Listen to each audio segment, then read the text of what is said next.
Okay. All right. So pull up the notes. Like yesterday, I'm just gonna knock them out. I got no videos in there. Probably 10 minutes to kick it old school. Don't be changed. So not gonna need it. So yesterday we were talking, and again, I say we, mainly me, you occasionally looking up from a cell phone, kind of wondering where the day went. But I want to include you in the experience, right? Make sure that you don't feel left out. So we're talking about the Protestant Reformation, which was essentially kind of the challenge to the Catholic Church's monopoly on people's souls and religion and stuff like that. So generally, they give the date of the Reformation, especially starting in 1517, right? October 31st, 1517. That who's the guy's credited with starting the Reformation? Martin Luther. Martin Luther, good. Okay. And Martin Luther King Jr. is named after him. Matter of fact, Martin Luther King Jr.'s father went to Germany and basically changed his name to Martin Luther. All right, and so that's where Martin Luther King's kind of name kind of originated from. So, what Luther is an unlikely figure. Here we have periodically in history to kind of change the course of history. He's a monk. He's a professor of theology at a place called Wittenberg in Germany in Saxony.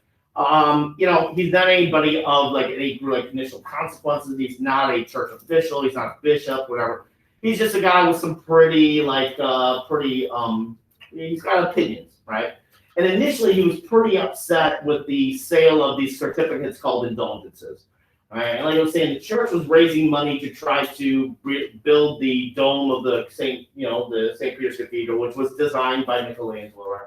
And so this guy, John Tetzel, who was a priest in the area, was selling these indulgences. Initially, the indulgences, the idea behind it was that in the sacrament of confession in Catholicism, like you go to a priest and you basically, bless me, Father, I've sinned. It's been 10 years since my last confession. Since then, I murdered a hobo.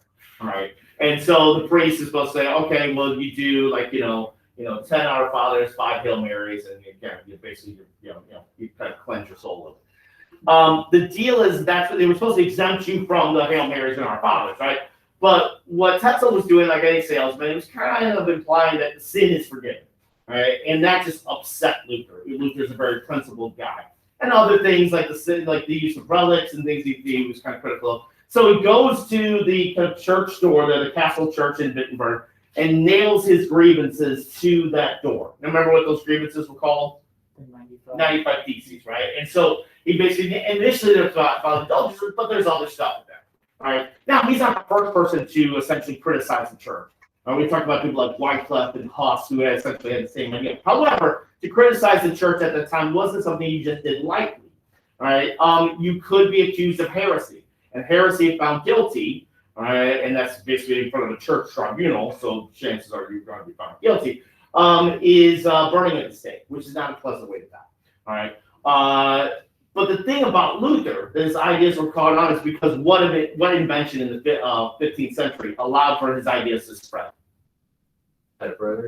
You're close. The printing press, right? The printing press, which it was kind of like the internet of its day. Right, and you could draw a direct straight line from the printing press to the internet today, right? And so the ideas that were generally kind of localized became regional, right? And so it comes to find out that somebody basically takes those kind of grievances that he has, send them to a printer, they translate it from Latin, which was the language of college towns like that, to German, and it goes out, and people are kind of in agreement with it, right? It's like, why does the church have to kind of raise all this money, take all this money from me? Well, there's perfectly. We have a pope who's really stunting on an elephant at the time, Pope Leo X. Really, why do we have to do this, right? And so you found people that were in high political places, like the various dukes of these very kind of German states within the Holy Roman Empire, like Frederick III, that were in pretty much an agreement with it. All right. Unfortunately, this does gain the attention of the most powerful monarch at the time, Charles V, who is basically the Holy Roman Emperor and the King of Spain. And so him with Pope Leo X call Luther in front of a ecumenical council at a place called Worms, fully expecting the guy to basically back down. To his credit, he stuck to his guns and said, "May God have mercy on my soul." That's what I believe. All right.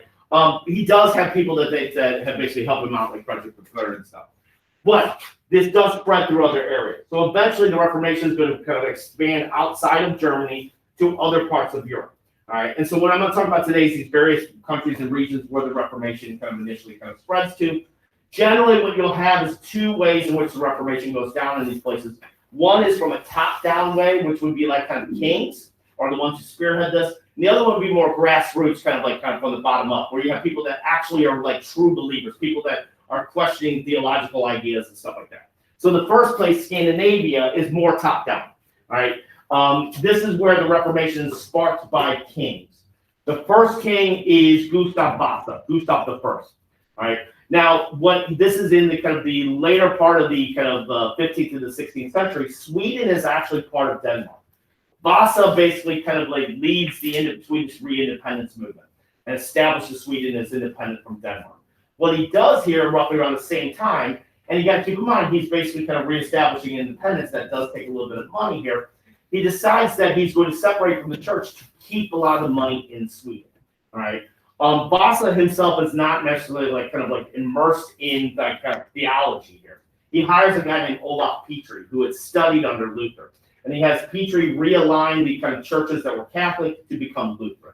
All right. So later, Gustav Vasa is going to influence the King of Denmark, who he defeated his father to gain independence from Denmark. All right. And so both countries still today in this region are primarily Lutheran countries. And this even extends into like American immigration. So later in the 1800s, we see a lot of Swedes and Norwegians coming to places like Minnesota and Wisconsin and Michigan. And still Lutheranism, in particular Minnesota, is pretty popular. Oh, yeah. Track me. Yeah, track me. Well, run out of here, dude. Well, don't run in like where you hurt yourself. But yeah, I'll post the video later and you can check it out. All right, thanks. Yeah. Where's the meet at? Granite City. All right, good luck. Thanks. I'm sorry you have to breathe that air. It's going to be rough. Hold your breath while you run. Probably not. Probably. Don't ever take my advice when it comes to running. That's horrible. So like I said, essentially the kind of Reformation here is one that's connected with nationalism. It's one that's connected with the kind of initial Swedish independence movement. But also, like Christian is going to like basically use what Vasa has set as a template to keep money within this area. About 10, maybe 15 years ago, Sweden had a rash of church burnings. Some of them were Lutheran churches that were kind of built during this time. They were sparked by like Satanists or associated with black metal. They made a movie about it. It was actually kind of interesting. But there's Vasa, Gustav. If you guys are lucky enough to get a portrait painting, which I think you guys should at some point in your life, I would recommend, if you have gloves, keep one of them off, because it looks like is that person going to use that other glove to smack me in the face? It seems like it's a bit of a flex. I like it. Then if you also have like my man Christian the third here, if you got a donkey chain, I highly recommend rocking that as much as possible. So if you can mix the two, where you have a glove on and one glove off and a donkey chain, I would definitely hang that above a mantle. All right, that's it too. You guys become successful. All right, I have yet to have an opportunity to have a portrait painting of myself, but hopefully one day I will, and I will infuse both of those rocket looks. All right, now, this is an image of the two kind of kicking it at a treaty at a place called Brunsalbro. This is where basically Christian got the kind of like they basically aligned the two countries. And then also Christian was able to kind of like use the template that Vasa set for kind of reestablishing the churches in Denmark. It also they basically kind of joined forces to defeat the Hanseatic League, which was essentially that kind of cartel that was established by those German free cities. All right, so that officially kind of ends the Hanseatic League. So it does two things in one. Then another area where the Reformation spread south of Germany is in Switzerland. Switzerland is more of a grassroots kind of Reformation. The guy who's credited with starting the Reformation there is the name of Huldrych Zwingli. He was a priest. He was a Catholic priest who at one point, like Luther, basically became kind of distraught with the Catholic Church. All right. But he does not. Whereas we have in Scandinavia is basically taking like Lutheranism and basically kind of like putting in Scandinavia. Zwingli creates his own Protestant church, what they refer to the Swiss Reformed Church. All right. And what we have here in Switzerland is conflict between the Catholic rural states, what they call cantons, and the urban centers. Right? And so Protestantism takes root in more urban centers. And still to this day in Switzerland, that's kind of how it is. Like in the very rural parts of Switzerland, the rural cantons, you'll have a number of people that will they can join what's called Swiss Guard, which is essentially the Pope's bodyguards. And you'll still see them today. They're kind of they'll be standing like whenever the Pope has like some type of like like presentation or whatever like that, and they wear these kind of orangish yellow outfits with these multicolored like kind of puffy shoulders and stuff like that. It looks like they're from the 1600s. That dates back to that era. So Zwingli eventually is going to come to kind of govern a city called Zurich, which is the German-speaking part of Switzerland, based on kind of like the Protestant principles. Unfortunately, though, for Zwingli, he loses his life. The Reformation in Switzerland is violent, right? Where you have a number of the Catholic cantons and Protestant cities that tend to fight one another.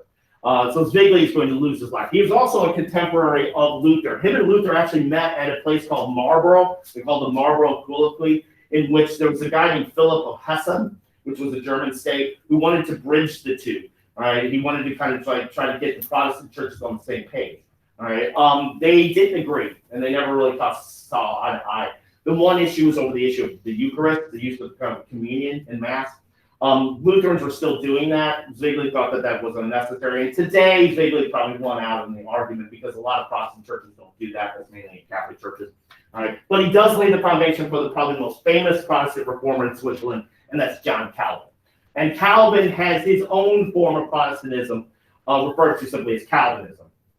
All right. Now, the thing about Calvinism that separates from Lutheranism and the kind of Swiss Reformed churches is this concept of predestination. To Calvin, the idea is that God has already decided who's going to heaven, who is going to basically be saved. Right? Those are the ones who are predestined. Now, that sounds like for the rest of us, we're screwed. Not necessarily. If you follow kind of the Calvinist teachings and principles, you have an opportunity to become saved.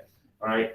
This is very maybe similar if we can make a comparison to, let's say, Buddhism, where we have the Bodhisattvas. That one Bodhisattvas are the people who are the enlightened ones, the enlightened existence, who hold off reaching nirvana to help others become enlightened. That's the kind of same kind of idea here. All right. So Calvinism, like I said, Calvinism is kind of its own unique kind of Protestant denomination. There's John Calvin. Like he was in France. He had been kicked out of France quite a bit. Makes his way to Basel in Switzerland, where he finds kind of refuge there, and his ideas going to take root in Switzerland. Eventually, he's going to basically ask to come to Geneva to essentially establish what we call a theocracy. And you can argue Zwingli is kind of like establishing one in Zurich as well. Simply, a theocracy is a government led by religious leaders. It's basically kind of a government tied in with religion. Like the Vatican City is a theocracy. The Islamic Republic of Iran is a theocracy. Anything where religion is kind of the dominant kind of political force there is a theocracy. In Geneva becomes kind of like the Protestant Rome. Matter of fact, the main church in Geneva is Saint Pierre, which is French for Peter. Right? Calvin sets up a university where other people are going to come around Europe to come to Geneva and basically spread kind of Calvinist principles to other places like France and Scotland. He does govern it relatively. It's a pretty conservative city. Matter of fact, there was a law initially when Calvin was in charge of Geneva that everybody had to go to church at least 3 times a day. Right? Also, gambling was forbidden. He wasn't really like receptive to criticisms. There was a Spanish Protestant reformer, which this guy was. I mean, in Spain, Protestantism was highly discouraged. That traveled around Europe. That was kind of critical of Calvin. When Calvin found out that guy was in Geneva, he had him arrested, tried for heresy, and burned at the stake. All right. So he was like, while he was critical of the Catholic Church, there were some things that he would still kind of adhere to, right? But Geneva becomes, like I said, the center of kind of Protestant theology for a while there in the later part of the 16th century. All right. Now in England again, their Reformation is top down, all right, like in Scandinavia. In England, though, the Reformation is mainly from one man's kind of megalomania and a little bit of a hissy fit, and that's Henry VIII. Now Henry is the son of Henry VII. Who was the first Tudor king. He was the one who ended the War of the Roses. Henry was not supposed to be king. He had an older brother named Arthur. All right, and so Henry VII, means to kind of solidify, his kind of presence there, arranged a marriage for Arthur with one of the daughters of Queen Isabella and King Ferdinand of Spain. All right, and that was Catherine, and she was Catherine of Aragon. Unfortunately, Arthur dies before Henry VII does. All right. The problem is that Henry, who's just basically started out as king, he's kind of, his reign is relatively young, has spent already the dowry that Spain has sent him. So he's afraid that once he tells Spain that his son has died, that Catherine will have to go back to Spain, and he's not worried about Catherine going back to Spain. He's worried about that dowry going back to Spain because he already spent it. So what he does is he goes to the Pope and says, hey, can my younger son marry his brother's widow? And the Pope's like, yeah, sure. So Henry VIII's first wife was actually his older brother's widow. She was about, I think, like 8 years older than him. And that's Catherine of Aragon, right? Now, for all intents and purposes, their marriage was pretty decent, even though it kind of starts out a little weird like that. They do have a daughter, Mary Tudor, but he doesn't produce a son. He has a son with another woman, an illegitimate son named Henry Fitzroy, who dies at a relatively young age. At one point, he had Henry Fitzroy as his heir. The deal is that he's obsessed with having a male heir, because at the time you had to have a male heir to keep the family line going. All right, and this is a young dynasty. The Tudors are basically, he's the second king. All right, so he starts to kind of panic here, and that panicking leads to basically the Reformation in England. So there's Henry. This is his portrait, painted by Holbein. This is a little bit later. Now Henry was, as a young man, was pretty athletic. He got injured in a jousting accident that kind of like led him to kind of be sedentary and kind of gain a little bit of weight.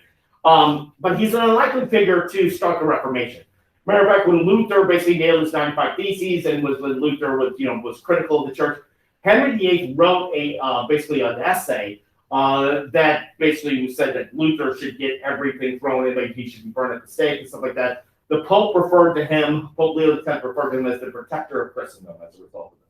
However, when Clement VII becomes king or becomes pope, he essentially wants a divorce from Catherine. And there's Catherine. She's popular, even though she's Spanish. Another thing, Catherine's nephew happens to be Charles V, the Holy Roman Emperor and the King of Spain. All right. So what ends up happening is Henry ends up having a very public affair with this woman, Anne Boleyn, who was a lady in waiting. She was one of the servants. Oh, I got a phone call. Hello. Oh yeah, he did. I accidentally marked him. Yeah, I appreciate it. Yeah, I didn't see it because he's sleeping. I didn't want to wake him up. Yeah, so that was my fault.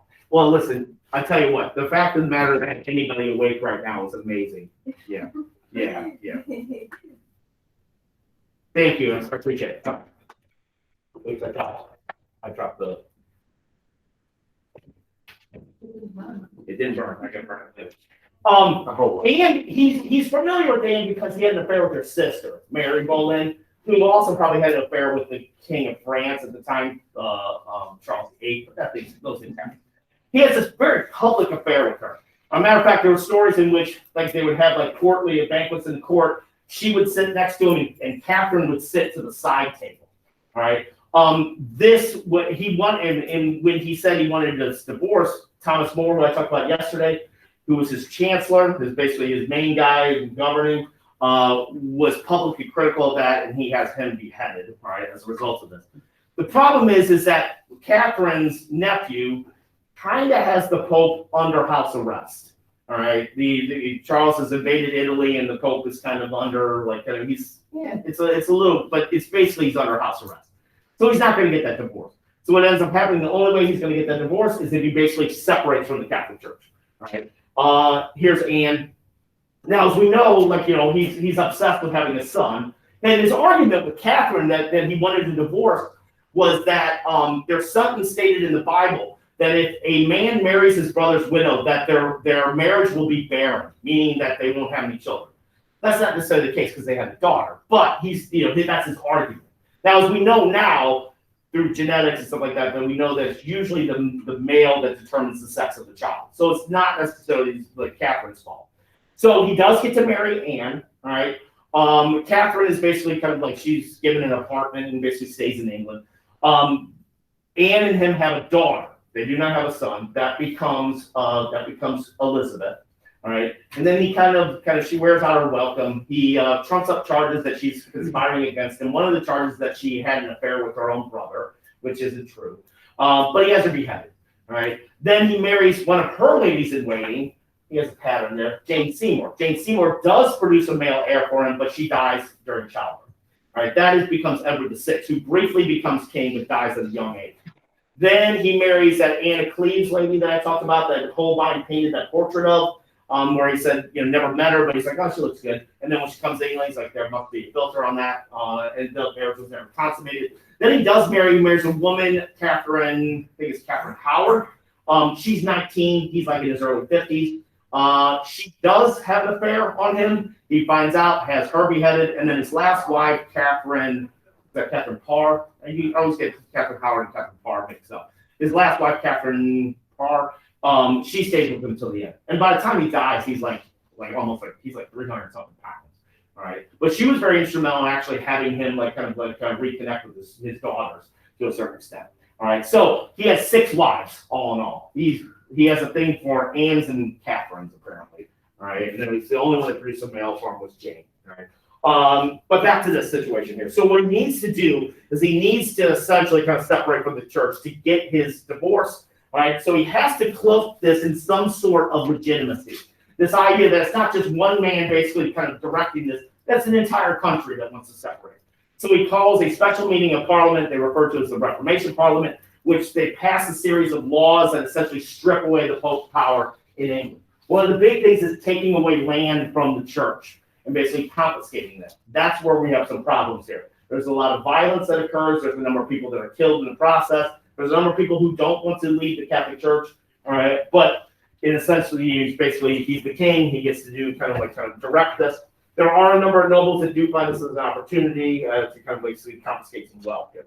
All right, and then the final kind of nail in the coffin, so to speak, is the Act of Supremacy, which officially declares the King of England, not the Pope, as the head of the Church of England.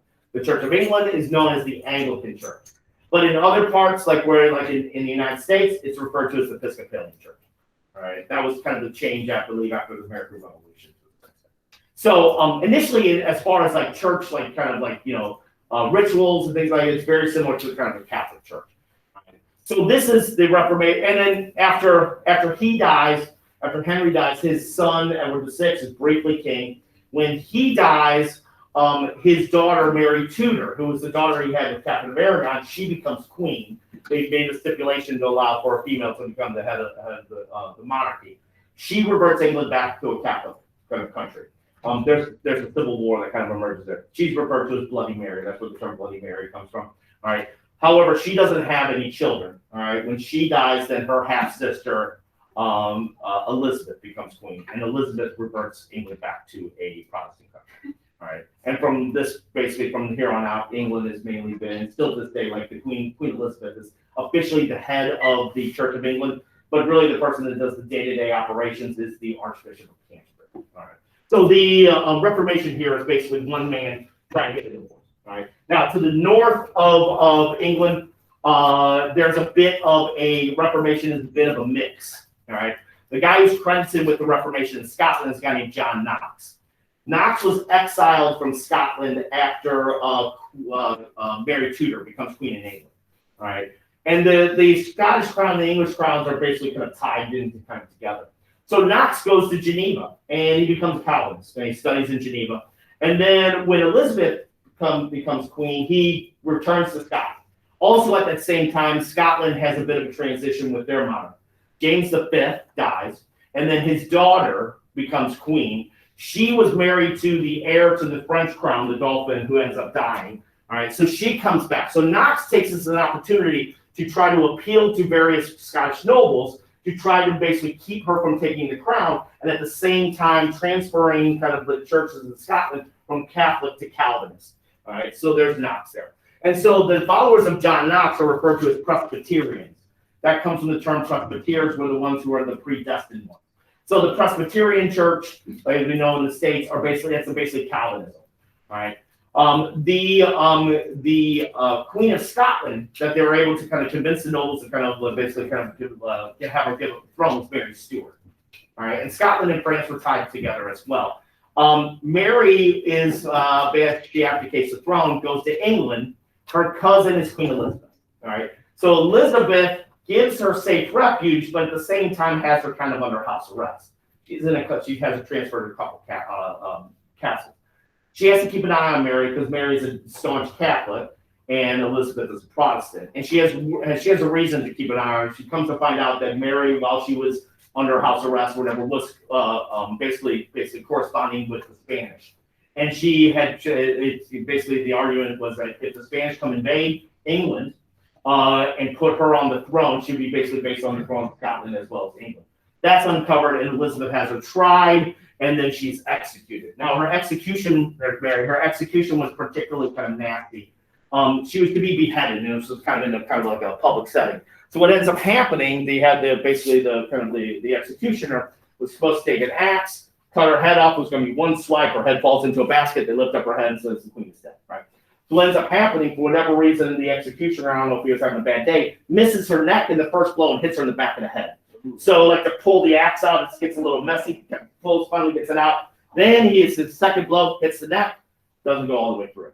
So she's like, her head's kind of dangling there. She's like still alive, takes another blow, hits the neck, doesn't go through.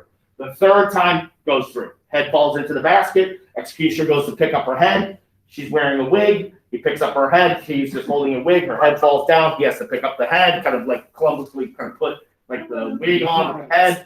And then at the same time, nobody realized under her big dress was her Yorkish Terrier or Scottish Terrier covered. He scatters out covered in blood.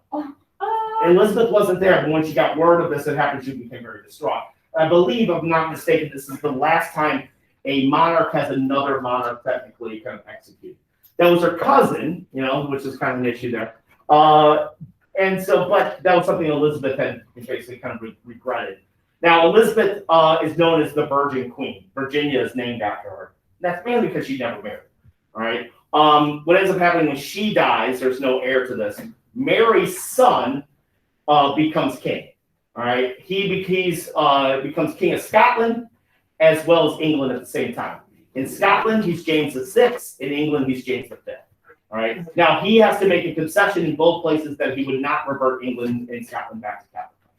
All right. So he makes that concession. So Mary, while she's executed, her son does become king at one point. All right. And then in other places, like, the Reformation hasn't really caught on in places like Italy for obvious reasons, with Rome is there. In Spain's so staunchly very Catholic, and in France. But in France, there's also a kind of a sizable kind of Calvinist population referred to as Huguenots, named after a Frenchman and a French Calvinist who studied in Geneva.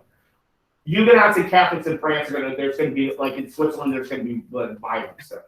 The crescendo of that is later something called St. Bartholomew's Day Massacre. And then in other parts, there are these kind of radical kind of Protestants who are kind of classified under an umbrella called an Anabaptist. That's Baptist, Amish, Hutterites. They believe in adult baptism. Right? The Pilgrims that are going to settle, like land on Plymouth Rock, were Anabaptists. Initially, before they came to America, they were asking to come to the Netherlands, and the Dutch were like, "No, thank you, head on out." Right? And they ended up coming to America. All right, so like the Pilgrims, like Plymouth Rock, stuff like that. All right, so tomorrow what I'm going to talk about is basically the Catholic Church's response to all this stuff. All right, and it's something called the Counter-Reformation. So I'm done. What time is it? You guys got a bit of time to kick it. Did you get that, Madison? Yep. Awesome. All right. I'll see your avatar tomorrow.